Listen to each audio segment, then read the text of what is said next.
Hello hi प्रणाम पहलाग नमस्कार। मैं अरविंद चौहान और आज हूँ मैं मुकबा में। और मुकबा में क्या कुछ विशेष होने वाला है, आज के इस पॉडकास्ट में क्या कुछ विशेष होने वाला है, चलिए वीडियो में देखते हैं। आज हमारे साथ हमारे पूर्व सीएम माननीय हरीश रावत जी, और लोग प्यार से, जी हाँ प्यार से कहते हैं हरदा। और गाना भी सुना होगा आपने कि हरदा हमारा। तो आज हमारे साथ हरीश रावत जी, प्यार से लोग कहते हैं हरदा। चलिए हरीश रावत जी, आप पूर्व सीएम भी हैं, तो चलिए हरीश रावत जी से पूछते हैं कि आपको कांग्रेस की रीढ़ की हड्डी भी माना जाता है और आपकी मैंने बहुत सारी वीडियो देखी है सर। मैं तो आपका फैन हुई हूँ, पर साथ में उत्तराखंड का यूथ भी आपका फैन है। और आप कला अच्छी लिखे दोनों में भल घाम तपाओ। बिल्कुल जो और हमारे कुछ जो युवा साथी हैं, जो टीनेजर जो अब 18 पार हो रहे हैं, उन्होंने मुझसे पूछा कि जब आप सर से मिलेंगे तो थोड़ा सा वो जानना चाहते हैं आपके बारे में। आपका बहुत बड़ा राजनीतिक लंबा सफर रहा है। हम तो तब पैदा भी नहीं हुए थे जब से आपका सफर शुरू हुआ, तो थोड़ा सा 57 साल हो गए। अच्छा, और सर थोड़ा सा कहाँ से शुरुआत हुई सर? जैसे हर पहाड़ी आदमी के गांव से शुरुआत होती है, वैसे मेरी भी गांव से शुरुआत। बिल्कुल, बहुत अंतर केवल इतना है जी कि शुरुआत में मेरी गांव से हुई और आखिर भी गांव में होगा। क्या बात, क्या बात। और देखिए एज कितनी सर आपकी अभी? एज आपकी औरत से और नेता से उम्र पूछी जाती है। नहीं बिल्कुल बिल्कुल सर, तुमने पूछी दी है तो 76। हाँ 76 साल की उम्र में भी मतलब सर का इतना बड़ा जुनून, मतलब इतना मेहनत करना, ये अपने आप में मतलब क्या ही बोलूं। काशी के लिए मैं जरूर कहना जी, एक सवाल मेरी तरफ से उत्तरकाशी वालों से जरूर पूछ देना जी, और उत्तरकाशी से लेकर के टिहरी तक पूछ देना। बिल्कुल। हमने तो इन्होंने जो कहा सो किया। अच्छा, बिल्कुल। इन्होंने जो कहा सो किया जी। किसी ने भीड़ में से उठ करके भी कह दिया कि वो हमारी सड़क, हमने कहा सड़क का नाम लिखो, और वहीं से हमने उसको मंजूर कर दिया। स्कूल कहा, स्कूल को मंजूर कर दिया। लेकिन जरा हमारी तरफ से ये जरूर पूछ देना कि हमने क्या बिगाड़ा था, या हमारे माँ बाप ने कुछ बिगाड़ा है तो बता दो यार, कुछ दिन उनके नाम से भी तपस्या कर लेते। ये तो हमारी तरफ देख ही नहीं रहे। उत्तरकाशी टिहरी वाले जो है, जरा हमारी तरफ देख लो, ये जरा सा आप जरूर पूछ दें। नहीं बिल्कुल सर, चौहान साहब। बिल्कुल सर, आप मतलब आपका आदेश तो मतलब टाल ही नहीं सकते। और मैं सभी दर्शकों से यही कहूंगा, जो मेरे लिसनर हैं, जिन्होंने मुझे सब्सक्राइब करा है, मैं आपसे यही कहना चाहूंगा। सर ने एक संदेश दिया है। अब हालत ये है जी, जिनको हमने खड़ा किया अपने बगल पर और ये सब काम स्वीकृति किए, वो तो अपने को विकास पुरुष कह रहे हैं। और हम पता नहीं क्या पुरुष है, हम कांग्रेस वाले समझ ही नहीं पा रहे हैं। और दूसरी बात ये है भुलू जी, दूसरी बात ये है, अब ये सारे विकास पुरुष जो है जी, एक ही पार्टी में चले गए हैं। जितने विकास पुरुष थे सब उधर ही चले गए हैं। तब भी विकास कुछ हो रहा है, कुछ दिखाई दे रहा है? दिखने लगे उत्तरकाशी में तो सारे विकास पुरुष जो है एक ही जगह है। हमारे पास तो कुछ छोटी छोटी कोपले रह गई हैं, या कुछ पुराने जो है हमारे टाइम के जो है सिपाही रह गए हैं। आजकल मिट्टी बन रही है। और पीड़ा रही है मेरी। मैं अभी उत्तरकाशी से ज्ञानसू से आया मैं, तो सर ने कहा विकास पुरुष क्या कर रहे हैं, है ना? तो रोड के सर बहुत बुरे हाल थे वहां पे। अब तो मैं एक प्रतियोगिता कराने की सोच रहा हूँ। अच्छा, कि कोई व्यक्ति जितनी जल्दी गिन करके दे देगा जी, कि नीचे ज्ञानसू से लेकर के गंगोत्री तक इस हाईवे में कितने खड्डे हैं, तो उसको जो है मैं जो जितनी जल्दी दे देगा 1100 रुपया से लेकर के 11,000 तक का पुरस्कार। क्या बात, आप सुन रहे हैं ना? 11 रुपए से लेकर 11,000 तक का पुरस्कार मिलेगा। हाँ, जो जल्दी गड्ढे गिनेगा। और जज सर ने जज मुझे बना दिया। ठीक है, कब जज हम बनते हैं ये तो सब आपके हाथ में है। एक बात कही कि मतलब एक तरफा आप ना देखें, दोनों तरफ आप देखें तो आपको ही सोचना, आपको ही देखना और आपको ही चुनना है, क्योंकि अगर विपक्ष भी रहेगा तो सरकार अपनी मनमानी नहीं कर पाती है, तो विपक्ष का होना भी बहुत जरूरी है। एक उत्तर सर 2027 को लेकर क्या कहेंगे सर? 2027 जी उत्तराखंड के लिए शुभ हो, जी, केवल बातें न हो, जी, काम हो। क्या बात, हाँ, केवल जुमले न हो, विकास हो, क्या लोगों की हवा में आमदनी न बढ़े बल्कि उनकी जेब में, घर में आमदनी बढ़े, खुशहाली आए, ये हमारी कामना है। क्या बात, देखो बाकी तो सब माध्यम है जी, माध्यम तो यहाँ वालों को चुनना है। कांग्रेस, हम तो कहेंगे कांग्रेस को चुनो, इनको अब इनको मान लिया आजकल भाजपा के ही बदेले में भात खाना अच्छा लग रहा है तो क्या करेंगे हम बदेला छीन करके भाग तो नहीं सकते हैं, लेकिन हम ये चाहते हैं लोगों से कि लोकतंत्र में आप दोनों पार्टियों को ताकत दीजिए। बिल्कुल। अब इस समय ऐसा हो रहा है, लोग हमको तो बिल्कुल भूल गए और भाजपा के टायर में हवा पे दनादन वोट डालते जा रहे हैं और उनका टायर जो है बेकाबू हो गया है। अब भाजपाइयों ने इतना माल कमा दिया है कि उनका टायर कहाँ पंक्चर करेगा और कहीं ऐसा न हो अपने साथ उत्तराखंड को भी ले जाए, उससे जरा बचा देना है, ये हमारी। और एक क्वेश्चन और पूछ लेता हूँ, मैं सामने देखे आप हिमालय कांटे, कैमरामैन से दिखाऊंगा, और आपको अच्छा श्रीकंठ, ये श्रीकंठ है, श्रीकंठ है, ये श्रीकंठ है, और इसके पीछे गग्गी की आई है, टिहरी वाला अच्छा क्षेत्र, लास्ट वाला क्षेत्र। तो मैं आया हूँ अभी मुखबा में, तो मैं सर आपको 2 लाइनें जरूर सुनाऊंगा। हिमालय काटे ले पवाली डांडी, शिव का केला सुग्याई पहलू पहलू घाम, सेवला दादू ते बदेरी का धाम, बदेरी का धाम, चम चम के आहा चम चम के घाम काट्यो माँ, हिवाली काठी तंदी की बड़ी गैनी, हिवाली काठी सोना की बड़ी गैनी, बड़ी गैनी, बड़ी गैनी, बड़ी गैनी, बड़ी गैनी, हिवाली काठी सोना की बड़ी गैनी। वाह वाह।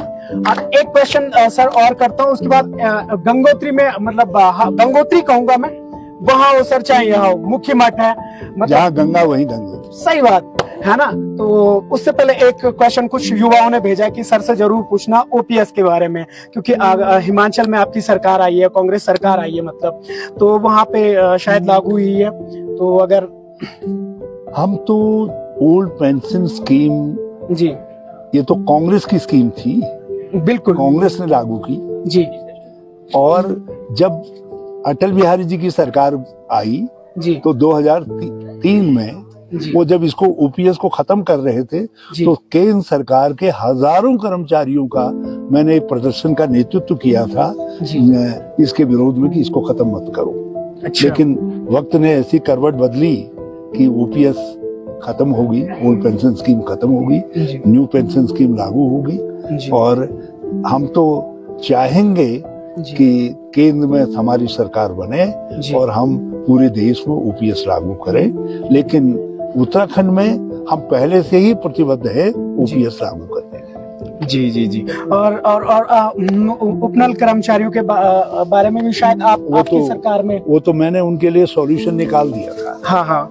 जो आज ये कह रहे हैं कि धीरे धीरे सबको रेगुलराइज कर देंगे, मैंने ये फॉर्मूला 2016 में निकाला था, लेकिन उस समय उस उजाड़ू बल्द जो कांग्रेस से बीजेपी में गए थे, उन्होंने भड़का दिया उन बच्चों को जो है, और वो सब जो हमारी बात मानी नहीं, कह दिया हम आ रही है सरकार, बीजेपी से हमने वादा कर दिया है कि जैसे आएंगे 1 महीने के अंदर तुम सबको रेगुलराइज करवा देंगे। और उन्होंने जो है, उन्होंने और अतिथि शिक्षकों ने हमारा फॉर्मूला नहीं माना, और आज वो सब रो रहे हैं। अब वो 1 महीना तो छोड़िए, अब हो गए 9 साल हो गए और अब भी मुझे संदेह है कि ये ईमानदारी से उनको रेगुलराइजेशन कर रहे हैं नहीं कर रहे, जबकि सुप्रीम कोर्ट साफ तौर पर अब कह चुका है जी। सुप्रीम कोर्ट का एक निर्णय हाल में आया है, उसका लाभ हमारे जो है ये सब जितने भी इस उपनल कर्मियों से लेकर के अतिथि शिक्षक आदि हैं उन सबको उसका लाभ मिल सकता है और सरकार सबको नियमितीकृत कर सकती है। क्या बात क्या बात।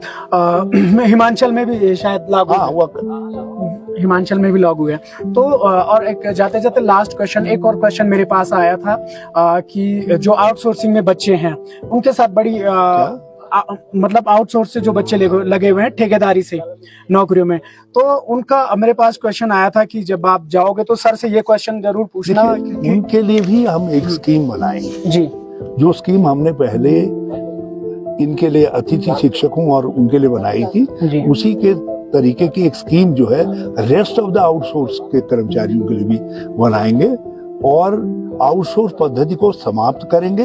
अब जो भी उत्तराखंड में नियमित नियुक्तियां होंगी वो हमने इसीलिए अधीनस्थ सेवा चयन आयोग हम ही ने बनाया था और हमने ही बोर्ड बनाए थे, हम ही ने वॉक इन इंटरव्यू के बोर्ड बनाए थे, शिक्षा में भी मेडिकल के अंदर भी जो है हम उन्हीं को सैंक्शन करेंगे। लोकल प्रोडक्ट को बहुत बढ़ावा देते हैं, तो सर क्या कहेंगे आप उत्तराखंड के उत्पाद के लिए? अद्भुत है उत्तराखंड के उत्पाद जी। उत्तराखंड अपने आप में ही ये देखिए इतनी अद्भुत जैव विविधता, बिल्कुल बिल्कुल प्रकृति का ऐसा सुंदरतम स्वरूप जी और आध्यात्म का इतना विशिष्ट समावेश जी, देवस्थान जी कहीं मिलते हैं। बिल्कुल सामने हिमालय घाटी भी दिख रही है सर। तो हिमालय और हिमालयी संस्कृति जी और हिमालय उत्पाद, वस्त्र, आभूषण जी, भाषा, बोली, गीत, स्वर आदि सब जी, ये उसके बाय प्रोडक्ट है, उसकी पहचाने हैं, अलग अलग पहचाने हैं। तो हमारा कर्तव्य है, हमारा फर्ज है कि हम इन पहचानों को ऊपर उठाएं। और एक बात आप याद रखिए जी, आप कुछ भी कमा सकते हैं, अनंत, आज तो संभावनाएं अनंत हैं दुनिया के अंदर, बिल्कुल बिल्कुल बिल्कुल, लेकिन जो संतोष आपको आपकी धरती, आपकी माटी, आपकी मातृभूमि का अन्न देता है जी और उसकी जलवायु देती है, उसका पानी देता है, क्या बात, उससे जुड़ी हुई जो यादें हैं वो जितना संतोष देती है वो दुनिया में कोई उतना संतोष नहीं दे सकता। आज हम लोग माँ गंगा के इस शीतकालीन आवास मुखवा में आए हैं जी, तो मन में एक असीम आनंद की भावना, भावना है जी। तो ये असीम आनंद ही जो है जी जी जी उत्तराखंड और उत्तराखंड की पहचान, जिसको हम उत्तराखंडियत कहते हैं वो है। तो उसको हमको सबको मिलजुल करके आगे बढ़ाना है। लाखों हाथ हैं उत्तराखंड के जिनको आज रोजगार चाहिए जी। हर किसी को आप सरकारी नौकरी में रोजगार नहीं दे सकते, बिल्कुल बिल्कुल, बिल्कुल। मगर संस्कृति से लेकर के, शिल्प से लेकर के, उत्पादों तक का, व्यंजनों तक का इतना बड़ा क्षेत्र है कि आप हर किसी को हर महीने 50,000 60,000 से लेकर के 1 लाख रुपया कमाने के लायक बना सकते हैं। क्या बात, क्या और बात। मेरा अपना दावा है कि यदि जिन शुरुआतों को हमने 2014 से 2017 तक किया था, यदि वो शुरुआतें आगे बढ़ती रहती तो आज हमारे हर नौजवान, हर व्यक्ति कम से कम 50,000 से लेकर के 1 लाख के बीच में नेट आमदनी कर रहा होता। क्या बात। और न्यूनतम आमदनी, वार्षिक आमदनी, मैं महीने की बात कर रहा हूँ, हाँ बिल्कुल बिल्कुल, न्यूनतम आमदनी एक व्यक्ति की जो है हम 5 लाख से ऊपर पहुंचा दिए सर। तो ये और किसी चीज से संभव नहीं होता जी। ये केवल जो नौकरी से नहीं संभव होता, ये संभव होता है जो आपकी धरती का गुण है, आप उस गुण को द्विगुणित करें, उसको बढ़ाएं, उससे संभव होता है। क्या बात, क्या बात। सर पर्यटन को लेके अभी हमारे प्रधानमंत्री जी भी आए तो उन्होंने कहा था घाम तापो, क्या कहेंगे सर आप घाम तापो को लेके? घाम तापो तो घाम तो हम ताप ही रहे हैं जी जी जी जी, लेकिन यदि घाम तापो के साथ हमारी आकांक्षाओं को आप शक्ति दे रहे हैं, ताकत दे रहे हैं, जी। विकास को आगे बढ़ा रहे हैं, जी तो वो घाम तापना हमारे लिए आशीर्वाद स्वरूप हो जाएगा, जी और नहीं तो उपहास हो जाएगा, क्योंकि वो द्व्यर्थात्मक है घाम जी। तापो। हाँ बिल्कुल बिल्कुल। तो वो सकारात्मक रह सके उसके लिए बहुत आवश्यक है। यदि प्रधानमंत्री जी ने यहाँ आकर के कह दिया होता जी कि साहब ये जो गंगोत्री वाला हमारा राजमार्ग है, राजमार्ग इसको बहुत सुंदर बनाया जाएगा और चौड़ा बनाया जाएगा, जी ये नीचे जो आज डाल रहे हैं गंगा के किनारे किनारे, जी हम गंगा पर बोझ नहीं बढ़ाएंगे, बिल्कुल। बल्कि इसी मोटर मार्ग को जो है जी भटवाड़ी से जो बना हुआ है इसी को ठीक करेंगे। वो यहाँ आकर के कह देते मुखवा से जो है जांगड़ तक हम जंगला तक जो है जी। हम रोड को बना देंगे, इसको जी। विस्तारित कर देंगे। जी और बल्कि और अच्छा लगता है यदि वो जाला से कह देते कि मुखवा और जोड़ देते, हर्सिल से इसको जोड़ देते तो और ज्यादा बेहतर हो जाता। तो ये है कि आप कैसा घाम तपाना चाहते हैं। जी तो आप हमको हमारे आजीविको वर्धन का घाम तपाइए तो स्वागत है। जैसे हमारी सरकार के वक्त में जी। हमने यहाँ पर कोल्ड स्टोरेज बनाया, हाँ तो जो सेब लोगों को सेब के सीजन के वक्त में जी। घूस के भाव बेचना पड़ता था, आज वो सोने के भाव बिक रहा है। केवल एक कोल्ड स्टोर बनने से बिल्कुल ये संभव हो पाया, क्योंकि इस समय हर्षिल का सेब लोग सर माथे पर लेंगे, सिर्फ अंतर पैदा करने से। हमारे यहाँ की अभी मैं देख रहा था, प्रधान जी ने मुझको एक शॉल पहनाया, हाँ। ये हमारे उत्पाद हैं। इन उत्पादों को हम यदि आध्यात्मिकता का स्वरूप दे दें तो यहाँ से यदि दिल्ली के अंदर एक गंगोत्री, यमुनोत्री, चार धाम हस्तशिल्प एम्पोरियम खोल दिया जाए, क्या बात। तो लोग जो है उस एम्पोरियम में लोगों को लेने जाएंगे। यदि प्रधानमंत्री जी ये कह देते कि हम देश के सारे मेट्रो शहरों में एक ऐसा एम्पोरियम खोल देंगे तो हमारा हस्तशिल्प जो है परवान चढ़ जाता। यदि हमारा ये परंपरागत वास्तुशिल्प है, जिस मकान के नीचे हम बैठे हुए हैं, ये हमारी वास्तुकला है।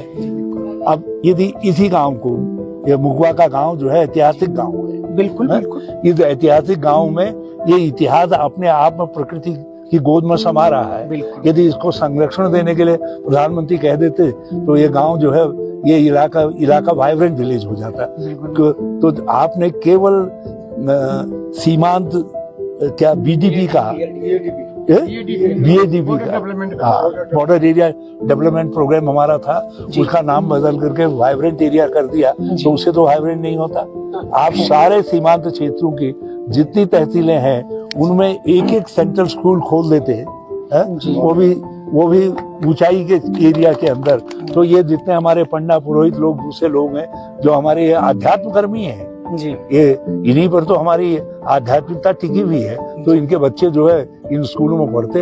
अब ये इस समय 2-2, 3-3 घर बनाए हुए हैं, उधर देहरादून में भी बनाए हुए हैं, वो उत्तरकाशी में भी बनाए हैं और यहाँ भी बनाए हुए हैं। सर तो ये है कैसा घाम तपाना चाहते हैं। मैं समझता हूँ कि प्रधानमंत्री जी सार्थक घाम तपाना चाहते होंगे, और अब धामी जी के ऊपर है कैसी धमक दिखाते हैं, सार्थक बनाते हैं या मजाक वाला घाम तपाते हैं, ये देख लीजिए। अब बिल्कुल दो अर्थ निकलते हैं घाम तापने के। अब बोलो ना गड़े में कहला घाम ही बोल तापने लगे, है ना। तो अब पहले एक अर्थ निकलता था और अब दो अर्थ निकलते हैं। चलिए वो बात तो होती रहेगी। हमारे कुछ जो चला चीली के दोनों में भल घाम तपाओ। बिल्कुल जो और हम जी धन्यवाद। और जाते जाते एक लास्ट भजन माँ गंगा के द्वारे पे हम आए हुए हैं और सुनाते हैं।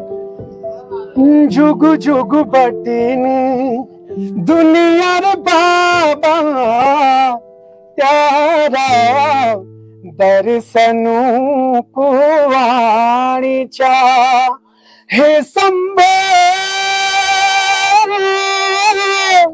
जो जस दे भगवान, जो जस दे भगवान। अखंड तेरी ज्योति जनी बदरी विशाला, हो कन्नी रखी अखंड ये मुल्क ये हिमालय, कन्नी रखी अखंड ये मुल्क ये हिमालय। गंगोत्री जय जय, यमुनोत्री जय जय, गंगोत्री जय जय, यमुनोत्री जय जय। जय बाबा केदार ते